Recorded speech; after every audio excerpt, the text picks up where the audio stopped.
Hello YouTube. This is a video 7 months in the making. A commenter asked me to watch their favorite video, the infamous Eager Beavers and their custom B17 bomber, old 666 by the Fat Electrician. I've never seen this guy before in my life. I'm lying, I've seen him on thumbnails, but I've never seen a video of his. This is a story of a B-17 pilot and a bombardier, two anti-heroes that become best friends and assemble their bombing crew out of a bunch of misfits that don't fit in anywhere else. I'm a misfit who doesn't fit in. I'm adamant on doing things their own way. I like to do things my own way. I'm gonna be honest, I don't know what the hell was going on besides war by reading this. But bro, 10 seconds, I'm kind of hooked. I see why this guy is so famous. I'm into this. The U.S. government won't even give them a B-17 to fly. They then proceed to build their own and become the most heavily decorated aircrew in U.S. history. Kind of based. How does one truly build their own, though? I guess you watch the video and shut up. The average Fast and Furious movie plot? So true. So true. Seamer, Joe Sarnofsky, and their aircrew, the Eager Beavers. And also, fellow Americans on YouTube, you might see we do have the chat full of Europeans right now. Icky, someone type in all caps European. So they might be working against us here. The most decorated aircrew in Chads, U.S. bro. history, Me responsible included. for completing the most decorated mission in U.S. history, all while flying the most heavily armed bomber of Okay, World War so that's what it is. Guys, I'm so unaware of what the hell this stuff is. When he says like B-17 bomber, I just think a friggin' stealth bomber, bro. When was the stealth bomber invented? Like the 90s? 2000? I know nothing. II. Hold on, let me put on my cowboy hat, though. I want to feel patriotic. Lucy. I like the name. AKA Old 666. This video is Even brought to you better. by Warwood Tool, makers of the original American entrenching tool from World War I. And while they're not making entrenching tools anymore, I use this thing in arc raiders. I breach all the time. Sledgehammers and axes, and they're making them using the same drop hammer forging techniques that they used back in World War I, right out of West Virginia. If you need a tool for the rest of your life, check them out. This video is also brought to you by LAS Concealment. Full disclosure, I originally turned them down as a sponsor. I feel my blood turning red, blue, and white. I feel it, brother. Also, it's red, white, and blue, Mario. Get it right, dude. Product. So I said no. Despite that, they decided to send me a holster anyways for free, and it actually ended up becoming my favorite holster and the only one I've been carrying. Let me put on my real hat real quick. This is why I'm not a fake American. I'm just from the north, fellas. That's why I'm a bit lost on all this stuff. But I'm learning. Lately. So, moving forward, they are going to be the only holster sponsor of the channel. I need a corporal. Shout out LSA Concealment, I suppose. I wonder if I could get LAS to make me a holster for my sledgehammer. Anyways, back to the video. Starting off with our pilot and main character, Jay Zemer. Born in 1918, grew up in Pennsylvania. I'm going to move to the left because most of the pictures are on the right. Pretty wealthy family. For high school, he was sent Wait, wealthy family? You're telling me we have someone based from a wealthy family? That's almost never heard of. Hold on. Born in 1918, he grew up in Pennsylvania with a pretty wealthy family. All right, bro, respect. I wasn't familiar with your game. For high school, he was sent to a military boarding school in Culver, Indiana. While there as a freshman, despite the school's policy on no students having vehicles, he managed to acquire a Willys Motor Company Whippet, the direct predecessor of the Jeep. And he managed to turn this thing into an absolute hot rod, better than it ever ran before, until the school finally found out that a student had a car, which was against the rules, so he had a disciplinary meeting with the dean. He goes into this meeting with the dean, and he's like, look, I'm in the engineering program, I'm taking all the engineering classes. Respectfully, if the dean took it away, we run over the dean. I think that's what we do. F the dean in this situation. I want to go to school to be an engineer. I just rebuilt a motor and I'm 14 years old. You guys should treat this as extra credit. To which the dean, being cool, is like, well, take me for a test drive and we'll see. Takes the car guy dean. He got so lucky. The one car guy dean. For a test drive. Dean has a great time. He ends up giving him extra credit and letting him keep the car the entire time he's at military boarding school. So his grades were a little lackluster his freshman year because he was busy restoring a car. After that, he aced absolutely everything from sophomore to senior year. He goes on to apply to go to MIT to become a civil engineer. He gets rejected by MIT because his grades were lacking his freshman year. So he drives his Whippet that he rebuilt all the way to MIT and he camps outside the admissions office for days until they agree to meet him. He then goes in and proceeds to persuade them. Man, life seems so much cooler back in the day. Like, could you imagine anyone doing this now? They would just get security called on them. head of admissions to let him into MIT. So he gets into MIT, goes on to become an engineer. While he's at college, he joins the ROTC program, which is like the pre-officer training program that they have at most colleges. While he's there, he ends up flying a plane and he absolutely loves it. It is now his new goal in life to become a fighter pilot. So naturally, he applies to go off to Army Air School to become a pilot, at which point he is pretty much immediately informed there's a 0% chance that he will ever get inside of a fighter plane because he's way too big. At this point in time, they only let the smaller guys be the fighter pilots, and all the bigger guys had to go work in bombers, and Jay was a big dude, well over 6 foot. So it's not exactly what he wanted, but it is the next best thing. No big deal. He goes in, does the paperwork, does the physical exam. Bad news, his eyes suck, and his vision is not good enough to become a pilot. Struggling from success? So true. Born into a rich family, tall, apparently smart AF, but not smart enough to get into MIT. Pilot. So the entire notion of being a pilot gets shelved for now, at least. He goes back to college, continues going through the ROTC program to be an Army infantry officer, and while this is going on, he's constantly researching on ways to make his eyes better, and he finally comes across Is he chugging carrots? Optometrist named Did you guys know that you can't actually eat carrots to get better eyesight? It's a lie. Don't listen to him, bro. Dr. Bates, and he has the Bates method. Basically, this method wanted to treat your eyes like they were muscles. Bates believed that glasses enabled your eyes to be lazy, so he would crush his patients' glasses and then force them to do a bunch of eye-straining exercises in hopes of building up better vision. All right, listen, at least he didn't get lobotomized. You know, it could have been worse, though I think that was more reserved for women back then. Old school medical practices are kind of crazy. Honestly, bro, modern day medical practices are also crazy. Shout out Arnie, though. What a specimen. Similar to how you would lift weights to get bigger muscles. One of these exercises included staring directly into the sun. Obviously, with hindsight being 2020, this didn't work that well, and it certainly wasn't recommended, but the young Jay Zemer wanted to be a pilot so bad that he was, in fact, willing to go outside every day and attempt to It's barely better than getting lobotomized. Beat the sun in a staring contest. Oh, it's a deep burn. What do you think his record is? Essentially trying to give himself a caveman version of LASIK. Obviously, this does not improve his eyesight. If anything, it makes it better, but it does highlight just how bad this guy wanted to be a pilot. So, World War II kicks off, standards get lowered, and he gets accepted into the bombing program. And from there, he becomes the top of his class pretty much immediately. He is so good at flying bombers that he can actually perform fighter maneuvers inside of a bomber, which is something most pilots would never even imagine. But not only is he naturally talented at it, he also works extremely hard. He could tell every single American, German, and Japanese plane and their capabilities just by their silhouette. But then maybe his eyesight's not that bad. No foe. No, you idiots. It's a pigeon. So Jay Zemer is hands down the best bomber pilot in training right now, and somewhere along the lines, during training, he becomes friends with the best bomb. There's a British person in chat claiming, I don't think this guy is as smart as they're making him out to be. And this is what I was telling you guys about. You got to watch out for the European slander. Badir in training by the name of Joe Sarnofsky. This guy is basically the Larry Bird at putting warheads on foreheads. Bird. They hit it off. They become best friends. Does that mean he talks trash? It's got to be, right? It can't be mogging the black dudes. I don't think they let the black dudes in yet. Were there black fella fighter pilots? Like, in theory, there should have been. But were there? I feel like there weren't. So it just needs to be talking trash. If he's the Larry Bird. They have a ton in common. After they graduate from school, they get separate missions and they get separated. So early 1942, Jay Zemer gets assigned to the 5th Air Force, and he's not happy about it because the 5th Air Force is also referred to as... We're not talking about the UK, Mr. Bass, all right? See what I mean? You see what I mean, guys? You let these Europeans in, and they try to pollute our very American patriotic video.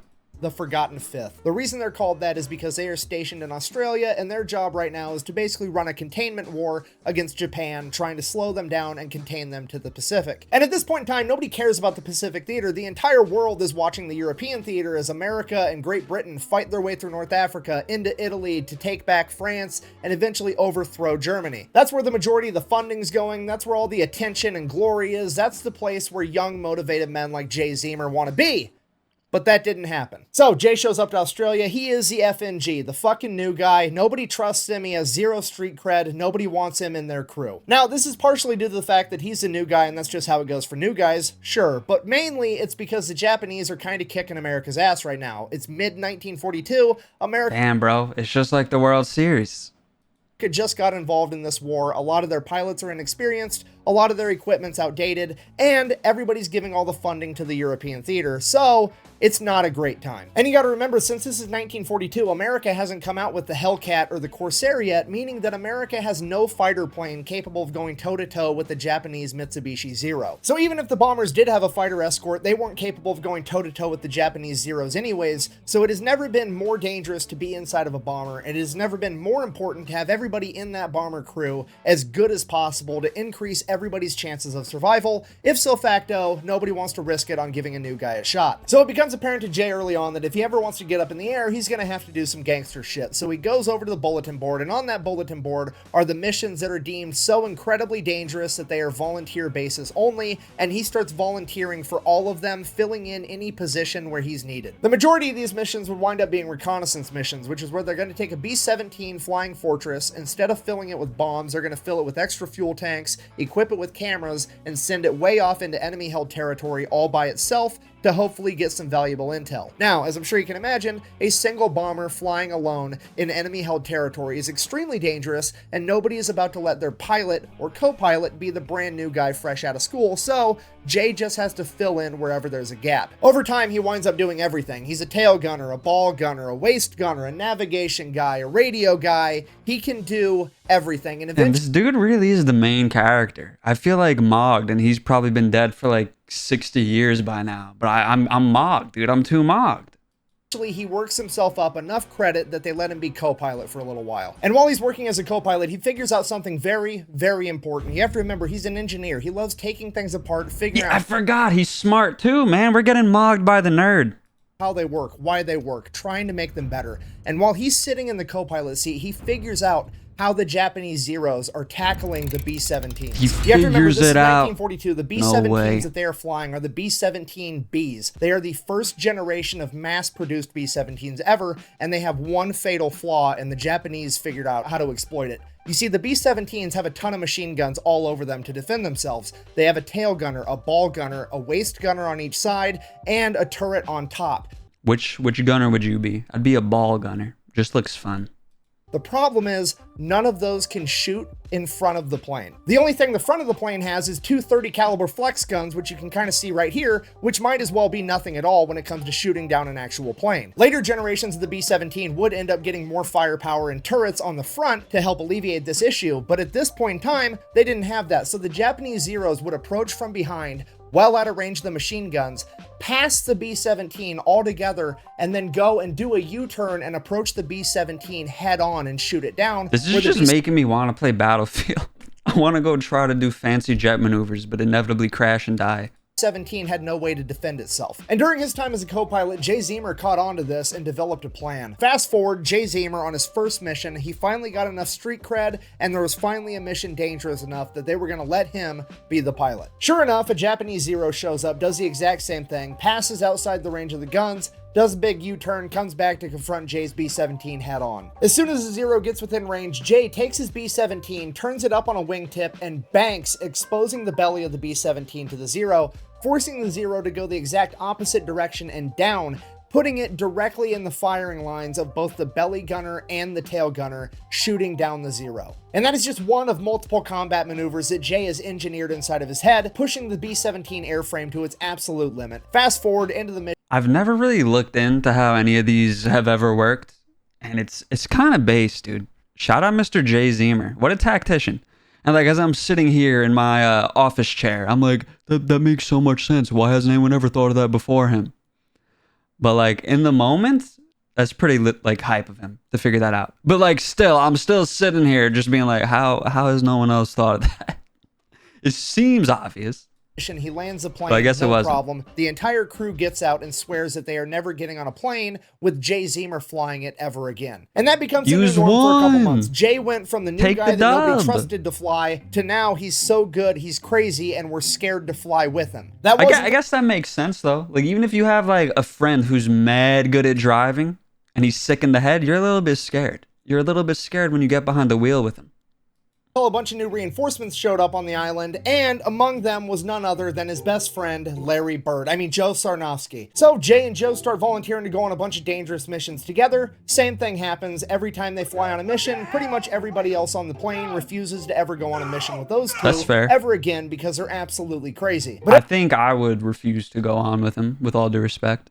Every once in a while, they find somebody just crazy enough to keep flying with them, and over the course of a couple months, they build up an entire air crew that starts volunteering together on every dangerous All right, so all the psychopaths? All right, that's based.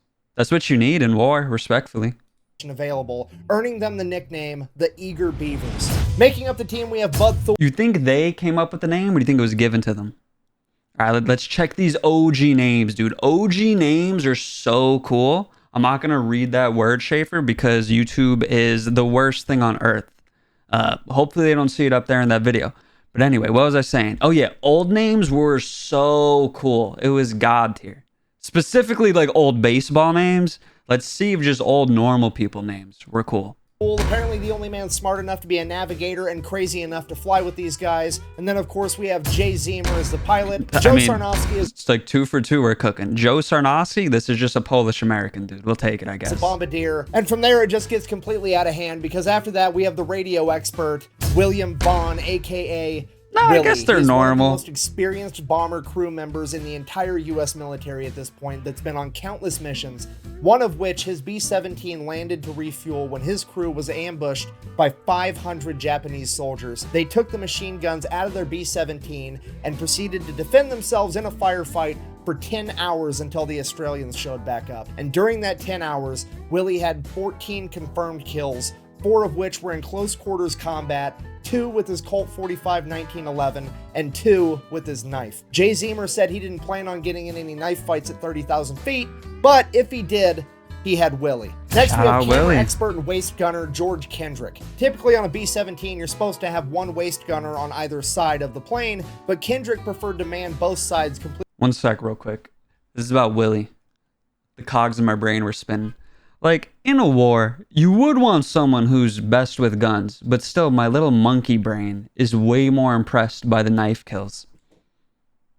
Completely by himself. When Jay Zemer asked him if he wanted to find another waist gunner for the other side, Kendrick said, and I quote, "These are my guns and I'm going to shoot." This is just the Expendables at this point, all basically. Of them. I don't need to be bumping asses with another guy while I do it, which is the most American shit I've ever heard in my entire life. Next, we have Johnny Abel, a 19-year-old farm kid that's so mechanically gifted that he is deemed more valuable as a mechanic on the ground than he is a member of a bombing crew. Despite that, he wants to be a pilot. So, Jay is teaching him how to become a pilot, but in the meantime, he's the topside turret gunner. Next, we have the tail gunner, and he is the biggest, fastest, strongest man in the entire 5th Air Force, Herbert Pugh, just a random linebacker. Pudge. There was a couple other stragglers. That's a linebacker name. That came and went on a couple missions. That's also the name of my sister's cat, like 20 years ago. Here, a couple missions there, but this was it. This was a core group of men that became best friends and went on the most dangerous bombing runs and reconnaissance missions that the war had to offer. Because of this, they very quickly built up an incredible reputation and became too valuable to lose, at which point leadership doesn't let them go out on the dangerous missions anymore, and they send them out on a regular bombing run with like 10 other B-17s, and if that wasn't bad enough, they're going to make Jay and his men be the first bomber in line, which if you don't know is the safest bomber in the entire run, because as soon as their bombs hit the ground, that's what alerts the enemy that they're even there. So when they go through, there's no enemies manning the anti-aircraft guns, so they're done and gone by the time... Yeah, as a coward, I want to be in that one, respectfully. Any enemies returning fire, it's that 2nd, 3rd, 4th, 5th, 6th, 7th, 8th plane that faces the real danger, and that's just not okay with Jay and his men. So they go out on the mission just like they're ordered to, and they are the first ones to drop their bombs just like they're ordered to. They make a clean getaway, they get out to open ocean, at which point Jay tells his men, get ready for a fight, because he does a U-turn, goes back in, flies over the enemy compound at 1,000 feet, while his men from the ball turret, the waist guns, and the tail guns open fire on the enemy's anti-aircraft positions on the ground, literally becoming a ground attack plane like they're an antique C-130. They were able to knock out all of the enemy spotlights and most of their anti-aircraft positions, and every single B-17 on that mission made it back home. So Jay, the Eager Beavers, and all the other B-17s on this mission make it back to base completely okay, at which point Jay is treated like a hero by his commanding officers. No, I'm just kidding. You see, the commanding officers can't give themselves a bunch of medals if their men are defying orders but doing the right thing because it makes them look bad. So naturally, Boo. Jay is somehow the bad guy here. So he and the Eager Beavers are all confined to quarters pending court-martial. The only reason that Jay and his entire crew weren't kicked out of the military right then and there was because there was a journalist in Australia with the 5th Air Force that heard the story from one of the other B-17 crews, and they reported on it, writing a story that would end up getting read by a congressman that wanted it investigated, and he demanded and ordered that chain of command to give Jay, Joe, and all of his men on that air crew a silver star. So at that point, Jay and all of his men get a silver star. Leadership just kind of has to drop the issue, but also, fuck these guys. We're not going to give them easy missions anymore. We're only going to give them the hardest missions we have, and if they die, they die. We don't really care anymore because Sounds like a good plan, to be honest. they made us look bad. Which is exactly what Jay and his men wanted all along, so it all works out. Yeah, that's what I'm fast thinking. forward, Win-win. next big dangerous mission, officially known as Flight of the Geishas. Naval code breakers have deciphered enough messages to figure out that in the city of Raboul, there's a hotel, and the penthouse of that hotel is being used as an exclusive officers club where they are being entertained by a bunch of geishas and getting hammered. And among those officers is rumored to be none other than Admiral... Is this Jap? Okay, it is. I was confused for a sec. I thought they were talking about American officers getting entertained by geishas. I'm like, isn't that after the end? Yamamoto, the leader of the entire Japanese Navy. Their mission is to fly in with a single B-17 under the cover of night, bomb that hotel, take out all the high-ranking officers, and make a clean getaway. So Jay and the crew get pulled in, they get briefed on the mission, no big deal, everybody's gonna go off to bed, they got a big day tomorrow. Everybody except for Joe Sarnofsky. He stays up all night long studying the map of the city of Raboul. Nobody knows why, they just think he's overcautious. They go to bed, Joe stays up. Fast forward the next day. What does Joe know? They take off on their mission. Jay flies them all the way there, gets them real close to the hotel, at which point Jay can actually send the controls of the plane over to Joe Sarnofsky in the bomb bay, so Joe can control the plane and really line up the shot that he wants with this bomb. So Jay sends the controls over to Joe. Joe opens the bomb doors and veers way off course. Miles and miles off course. Monka. Like 10 miles off course. Joe steers... Yo, is there a movie on this? Forget Oppenheimer, bro. Let's do the Eager Beavers movie.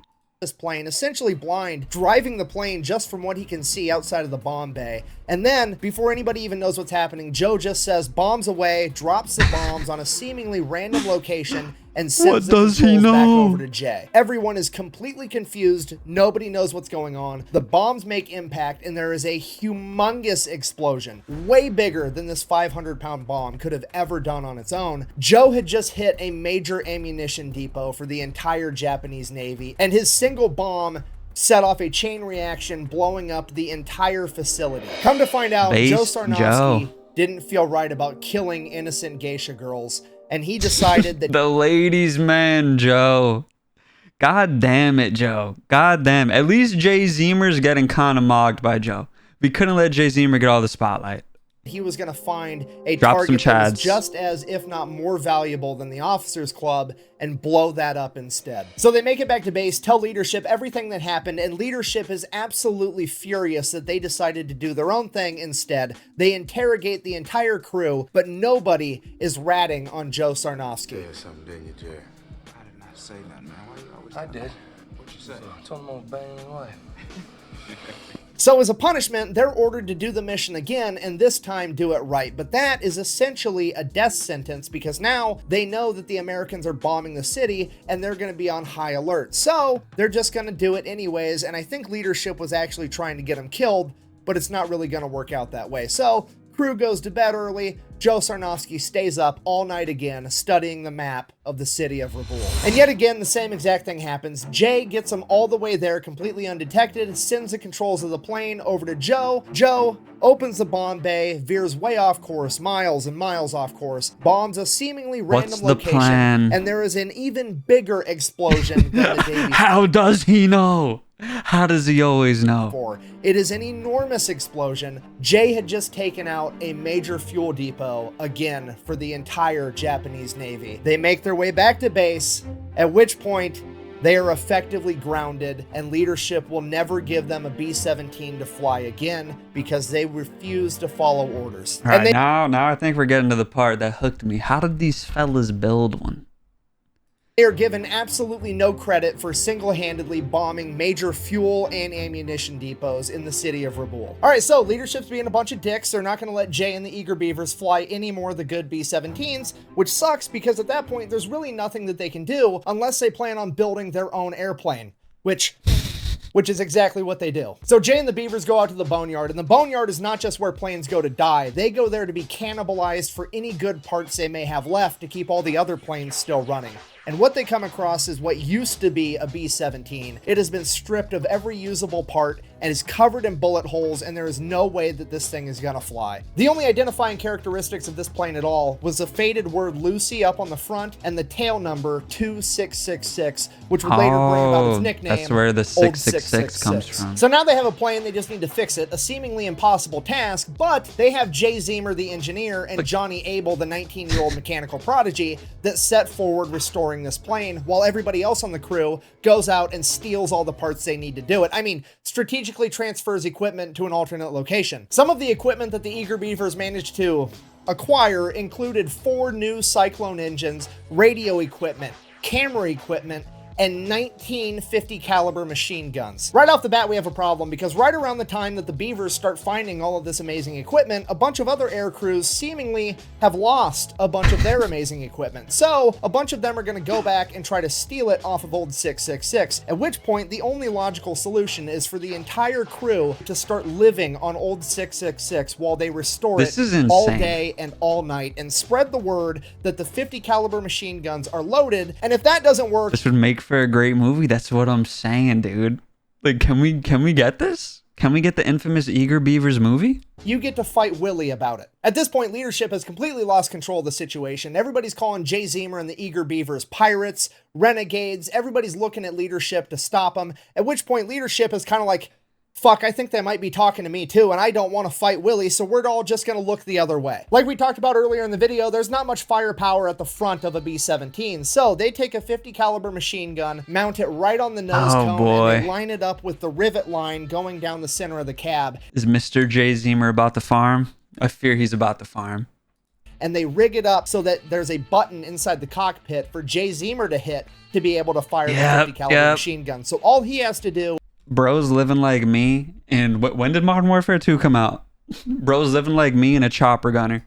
Is aim That's the what he's rivet about to line do. at the enemy Back in and the day. fire. He calls it his Schnozzler gun. Then the other two 30 caliber guns on the front of the B-17 are replaced with 50 cals. The navigator compartment usually had one 30 caliber machine gun. Now it's going to have dual 50s. Then the seat for the radio guy, who typically never even had a gun. Oh well, we're going to cut a hole in the plane and give him two 50 caliber the machine Oprah guns of as well. guns. Then we get to George Everyone Kendrick's gets a gun. area, the waist guns. Typically there's 150 caliber on each side. Double it! Now we're getting dual 50s on each side, and because that's not enough, we're also going to cut another hole in the bottom of the plane and give him dual 50s there as well. That way, when Jay banks up in front of the zero, not only can the ball turret gunner hit the zero, Kendrick is also going to be able to hit the zero as well. Then, in case any of the guns malfunction, they have 3 extra 50 caliber machine guns strapped down on the inside of the plane. Old 666 now has more than double the firepower of any other B-17 in the Pacific Theater, and after shedding over 2,000 pounds, it is also the fastest. But all that firepower isn't going to be worth a whole lot if they don't know how to use it. So Jay and Johnny continue working on the plane while everybody else is sent out to go train and become experts on the M2 50 caliber machine gun. The Beavers get to the point where every single member of the crew can assemble and disassemble the M2 Browning in under a minute while blindfolded. Joe and Jay also make it a rule that every gunner inside of their aircraft has to link their It's like NASCAR pit crew, but with real stakes. own ammunition belts, and they're going to change That's how Calio, or I never doubt the psychopathic American infamous Eager Beavers and their ammo belts, all right? up how they do ammunition. You see, at this point, a B-17 50 caliber machine gun had an ammo link that went armor piercing round, incendiary round, tracer. If you don't know, a tracer Kinda is cool. like the little one that looks like a laser beam coming out from Star Wars. They do that so that you can tell where your fire is going and so that your friends can see where your fire is going. They start linking their ammunition so it's armor piercing round, tracer round. And they do this for psychological warfare, because when you're shooting every other round as a tracer round out of a machine gun, it is going to look like old 666 is something out of Star Wars, straight up shooting laser beams. That's pretty cool. So they finish up the plane and they start volunteering for every single dangerous mission that they can find. They volunteer for so many missions so often that they never actually got an opportunity to finish the nose art on the plane like you see all the other bombers have in the movies and in the old pictures, and that's why the plane never got a cooler nickname other than its tail number, Old 666. I mean, Old 666 is pretty based of a name. Now, most of these missions, just like before, are recon. It is Jay, the Eager Beavers, and Old 666 going up into enemy territory completely by themselves. And every single time they come into enemy zeros, they light them up. The new machine guns are incredible, and Old 666 is the aerial equivalent of George Foreman on his second title run. He's big, he's fat, he's got terrible gas boxing mileage, but if you're gonna reference? stand- I kind of do love this dude. For those unacquainted, my Twitch name is Noggin Movement, of course, a reference to boxing. All right, head pats to Fat Electrician, head pats to Vincent for recommending him.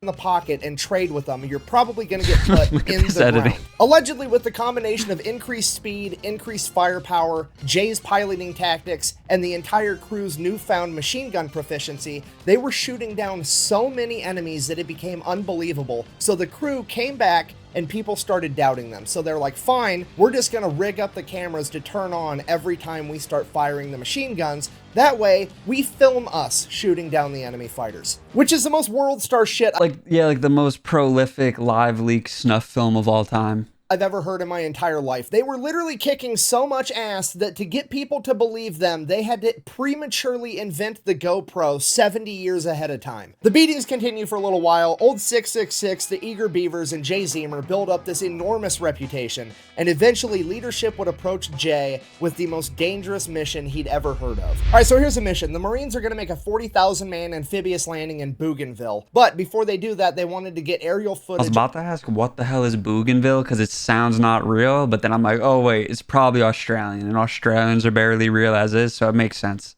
Over the coastline because they wanted to find out where all the reefs were so the Marine Corps didn't get caught up on the reefs with their amphibious landing vehicles. The problem with that is the only way to get enough high definition in that footage to be able to see reefs that are underwater is to use a trimetragon camera setup, which is 3 cameras where they merge all the footage together. And the only way to actually film this and make it work is crazy, to fly dude. in a perfectly straight line under perfect weather conditions, and they can't move the plane at all. Even a single degree of tilt would ruin the entire thing. And in order to film this coastline, they're going to have to do that for 22 minutes straight in enemy territory, and that enemy territory may or may not have enemy fighters and anti-aircraft guns on the coast. And if there is anti-aircraft guns on the coast, it's pretty much game over, because again, they have to fly in a perfectly straight line for 22 minutes straight in broad fucking daylight. The worst gunner on the planet has enough time to get dialed in and shoot them down. And that's assuming they even make it to the coastline, because Bougainville is 600 miles into enemy-held territory. Man, life before drones was rough, dude. Because of this, the leadership only approached Jay with this mission because they were just hoping that he would pilot it. They never in their wildest dreams imagined that his entire crew would volunteer to go on this mission because it had such a low chance of survival. Despite that, after being briefed on the entire thing, Jay rushes over to the barracks where the Beavers are, briefs them on the entire thing, and he's like, look, I'm calculating there's like a 10% chance that we survive this. I don't expect any of you to go with me. I don't blame you if you don't in any way, but if you do want to volunteer, there's nobody I would rather have up there with me than you guys. At which point, every single one of the Eager Beavers stands up, and they're going with him. Whose car are we gonna take? Later on, when retelling They already signed their lives away when they joined.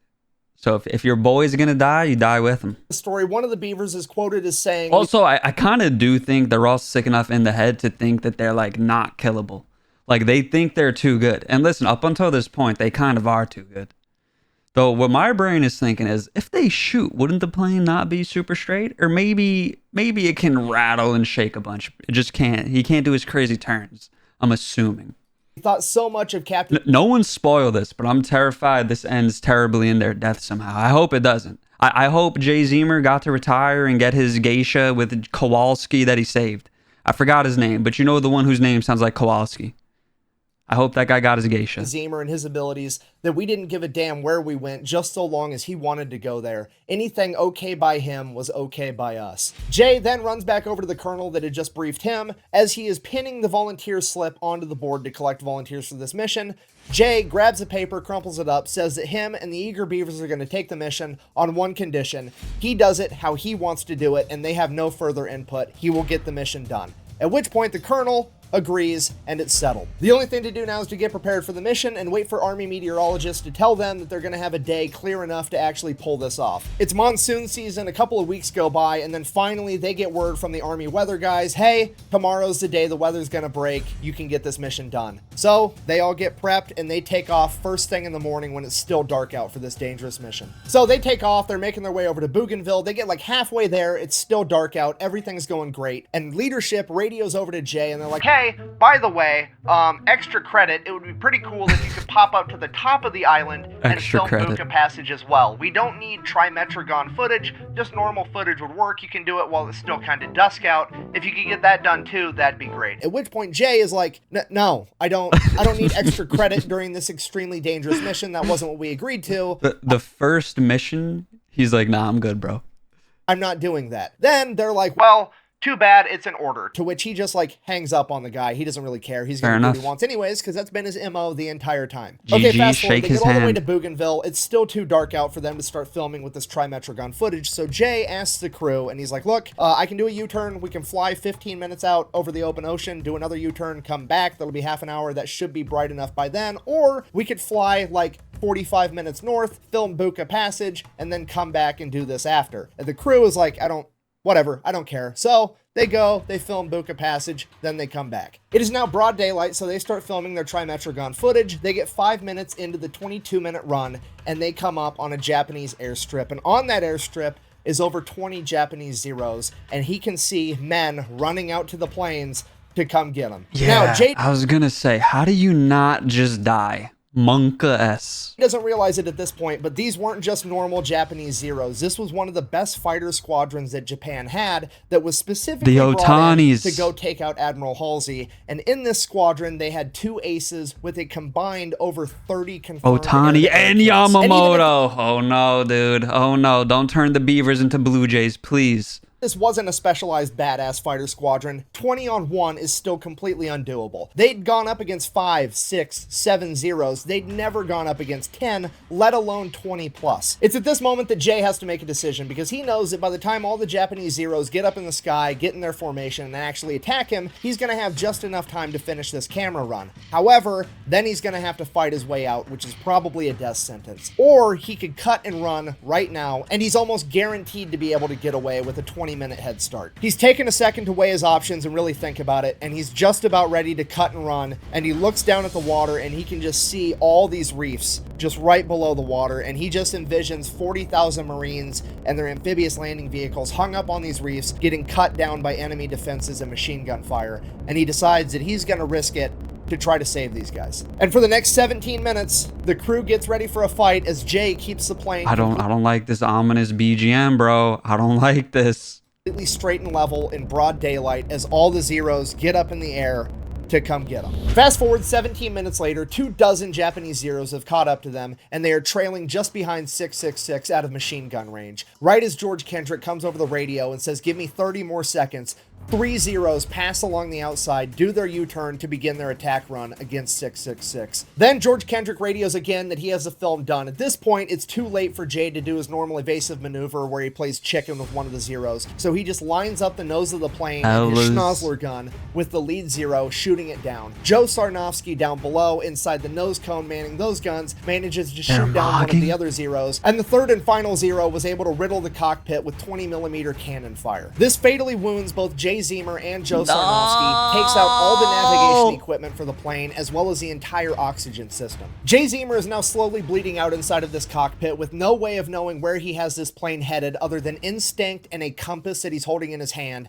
and he has about 30 seconds of oxygen left before the entire crew passes out from hypoxia. And the remaining Japanese Zeros all now know that this is not a normal B17. Their typical tactics aren't going to work, and they just begin swarming every direction they can, firing from all angles. Jay immediately puts the plane into a nosedive, desperately trying to get below 10,000 feet so him and his men can breathe with the oxygen system down. He drops 15,000 feet in just under 30 seconds. That is over 3 miles. In 30 seconds, this plane drops before Jay pulls it back up, and he estimates that they're at 8,000 feet. He doesn't actually know because the altimeter is broken, and the only way he can tell the altitude that they're at is because he's such a good pilot, he can look at the pressure gauge for the engine manifolds and be able to tell. At this point, the entire situation devolves into an all-out chaotic dogfight. Jay, while still bleeding out, is pulling off combat maneuvers inside of a B17 that most pilots would never even attempt, and his crew instinctively knows how he pilots, that they are able to pick off these Japanese Zeros one by one. Your average dogfight at this point in time lasted for less than a minute, and this dogfight would drag out for over 45 minutes. And the entire time, Jay Zemer is losing more and more blood and more control of the plane, because at some point, both rudders would become damaged, and he would no longer be able to actually turn the plane using the rudders. But he's such an incredible pilot that he begins individually throttling all 4 motors, throttling one side up and the other side down, turning the plane that way. Throughout the course of this firefight, the Eager Beavers shoot down and completely destroy 5 Japanese Zeros, critically damage and send back a bunch of other ones. And by the end of this firefight, there's 5 or 6 left, fully functional and coming to get them, and they are almost out of ammunition. And right as it looks like this is going to be the end, you're telling me there's a chance? The Zeros peel off and do a U-turn as they have to go back because they've ran out of fuel. At this point, Jay Zemer passes out and the co-pilot is finally allowed to take over the aircraft, something that Jay Zemer refused to let him do in the heat of the fight. For the entire flight back, Jay is coming in and out of consciousness. And he said fatally wounded, so I'm terrified. Both Kowalski and Jay Zemer. Last thing he remembers is them landing and the ground crew rushing in as he hears the medics say, "Get the pilot last, he's already dead." He would wake up in the hospital days later to find out that he had lost over half the blood in his entire body. But the intel that they had gathered was going to be used to launch Operation Cartwheel, a highly successful Allied offensive. All right, bro, I want to watch a video on Operation Cartwheel now. I gotta know why he did it, man. I gotta make sure they locked the hell in and popped off. That military planners credited that success to the intel that Jay Zemer and the Eager Beavers had gathered. Because of this, both Jay Zemer and Joe Sarnofsky were to receive the Medal of Honor. Unfortunately, Joe would have to receive his posthumously. No, guys, Joe never got his geisha. He saved them and died. That's so sad, Joe. That is so sad. Big 07s to Joe. The accounts of the rest of the crew, he was struck by a 20mm round during the first engagement. Despite that, he still managed to man the machine guns at the front of the B-17, shooting down an additional 2 Japanese Zeros before succumbing to his wounds. As for the rest of the Eager Beavers, 4 of them sustained injuries, but they all survived, and all of them were awarded the Distinguished Service Cross for this mission, making this the most decorated air crew in U.S. military history, and making this the most decorated mission in U.S. history. According to the official Japanese reports, this story is highly exaggerated because according to them, they only sent up... Look, Fat Electrician knew we'd have British information dispellers in the chat. It's already gone now, but Trouble Bass said, it's worth looking up the details. A lot of this video seems to just be made up, exaggerated. Fat Electrician knew. He knew we'd have British disinformation agents in the chat. He knew. 7 Zeros to intercept Old 666, and none of them were shot down. However, when you take into account the verifiable fact that Old 666 was hit with 5 20mm cannon rounds and sustained over 187 bullet holes, and the crew depleted all of their ammunition, literally thousands of pounds of 50 caliber rounds, it kind of sounds like the Japanese official reports are fucking lying. Hold up real quick. The Japanese are known liars. I want to backhand the Japanese. What they did to them Korean fellas, bop, bop, bop, bop, bop. We beat up the Japanese for lying. We do. So listen, I'm kind of team Fat Electrician on this one. What's a comfort woman? We don't know. Shut up, Japan, all right? You're lucky you got Otani. Japan, you're lucky. Because you're on my good side right now.